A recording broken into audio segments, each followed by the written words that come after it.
Welcome to the Risk in Law module. It's the first module that you're going to be studying for the Environmental Health Distance Learning Programme. And it's a good reason why we've done this one first. It really tackles the key principles that underpin environmental health. So it's really essential that you understand these before you can move on to the other modules.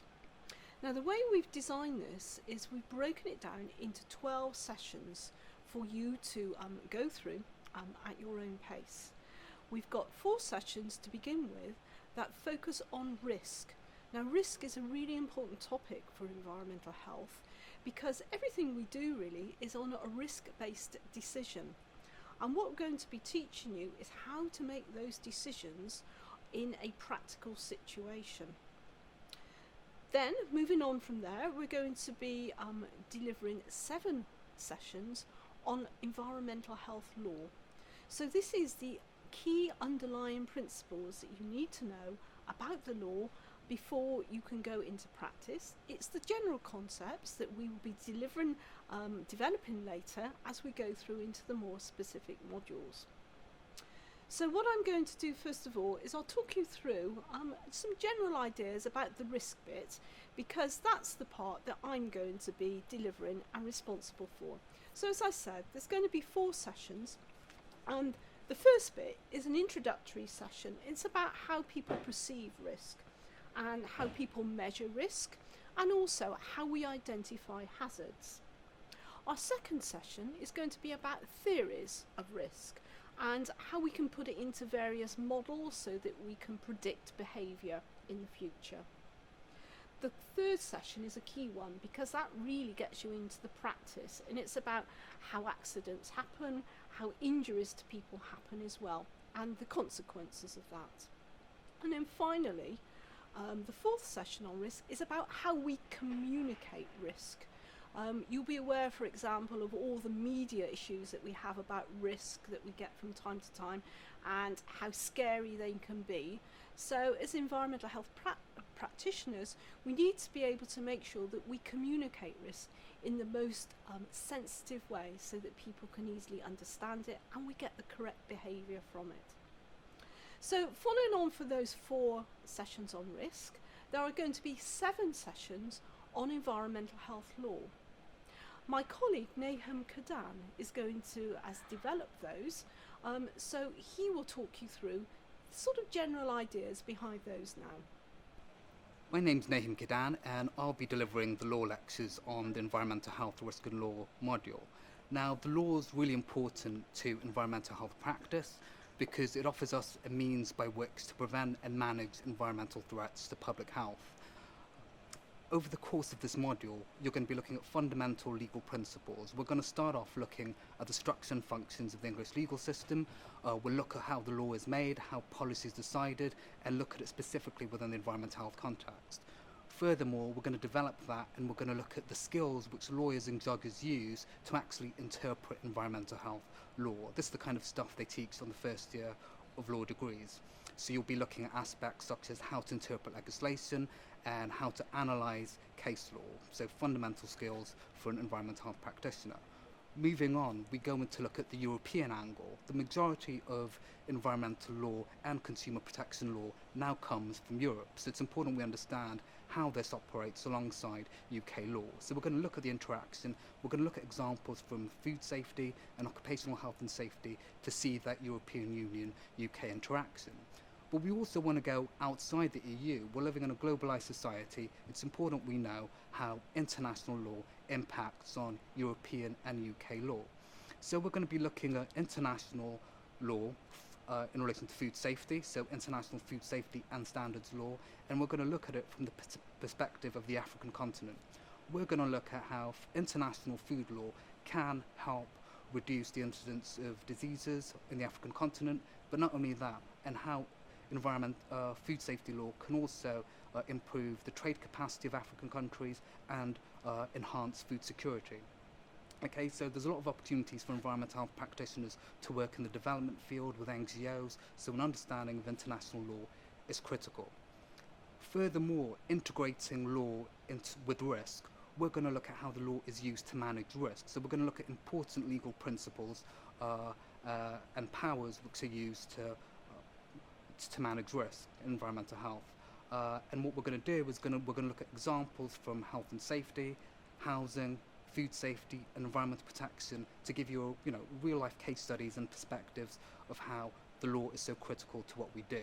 I mean, the reason in the UK we've been able to tackle the main infectious diseases since the 19th century is due to public health legislation. So from my experience in local government and in private sector, I know how important it is to have a really in-depth understanding of legal principles. It will make you a more effective practitioner, and hopefully you'll get that out of this module. Right. You might be wondering about how we're actually going to go about delivering these sessions and how we're going to get some interaction in these sessions from you, because obviously it's very important that we can bounce ideas off of each other. So what we've incorporated is 2 sessions using our Blackboard Collaborate. There's going to be one session that talks about the risk sessions, and one further towards the end that talks about the law sessions.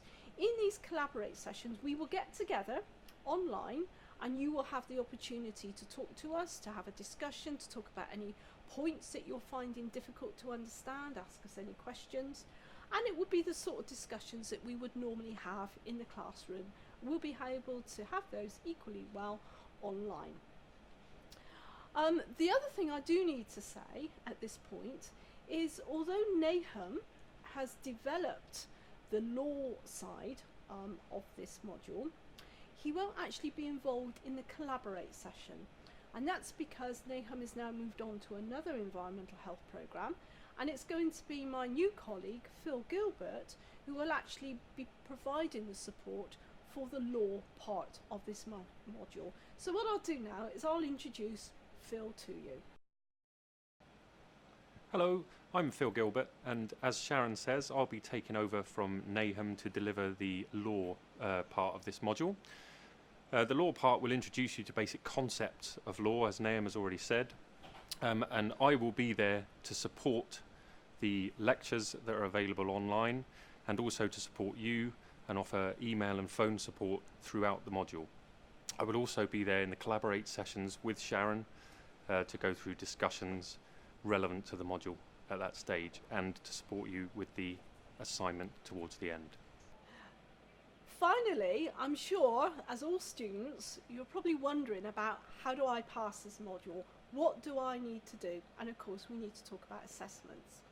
You'll be pleased to know that our final session, that's session 12, is really all about the assessments for this module, and it really tells you in detail what we're expecting from you.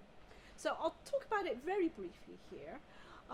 Basically, what we're encouraging you to do as you go through the learning process is a very good idea to keep a learning journal, and you will see that is incorporated into the Blackboard sessions. You need to keep that journal as you go through to track your learning. If you do that, you will find that your first assessment will be so much easier, because the first assessment is a piece of written information and it's reflective practice. This is what we're looking for. We want you to reflect on your learning in relation to general learning about the risk and law. We want 1,000 words on that, and then we want 500 words on your experiences of how you put together your group presentation. Now you're probably wondering now, oh my goodness, group presentation, how are we going to do that online? Well, we can do that. We can get together online, and you will actually be delivering your own group presentation, which is the second part of the assessment. So what we're expecting from you is a presentation, as you would need to do in professional practice, on a topic which you will be given in session 12, and it's to do with a critical review of risk and law, obviously. And we're looking for a 20-minute presentation between all of you. We want you all to contribute to that, and you will be getting 1 mark for that presentation between you. But we will tell you much more about that in the final session. You will get individual marks for your written assignments.